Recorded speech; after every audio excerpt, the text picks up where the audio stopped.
Hello toppers, most important PYQ series मध्ये मी आधी भैया तुमच्या सगळ्यांचं स्वागत करतो.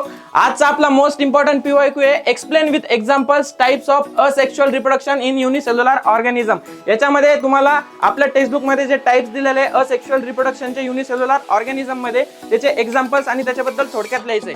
त्याच्यामध्ये सगळ्यात पहिले असेक्शुअल रिप्रोडक्शनची तुम्ही डेफिनेशन लिहिणार. सिंपल डेफिनेशन लिहायचे, process of formation of new organism by an organism of same species without involvement of gamete. याच्यामध्ये विदाउट इन्व्हॉल्वमेंट ऑफ गॅमेट्स हे सेंटेन्स इंपॉर्टंट राहणार आहे. पहिला टाइप आहे आपला बायनरी फिजन. त्याच्यामध्ये parent cell divides to form two similar daughter cells. त्याच्यानंतर binary fission occurs by mitosis or amitosis. त्याचा एक्झाम्पल मध्ये प्रोकॅरियोट्स बॅक्टेरिया, प्रोटिस्ट मध्ये अमेबा, पॅरामेशियम आणि युग्लेना, आणि युकॅरियोटिक सेल मध्ये तुमचं मायटोकॉन्ड्रिया आणि क्लोरोप्लास्ट राहणार आहे. मल्टिपल फिजन मध्ये amoeba stops the formation of pseudopodia and thereby movements whenever there is a lack of food. म्हणजे याच्यामध्ये सिंपल तुम्हाला लिहायचं आहे की मल्टिपल फिजन हे ॲडव्हर्स कंडिशन जेव्हा असते अमेबामध्ये तेव्हा ते होणार आहे. अमेबामध्ये एक्झाम्पल मध्ये अमेबा आणि त्याच्यासारखे सिमिलर प्रोटिस्ट राहणार आहे. नंतर बडिंग हे कोणामध्ये होणार आहे?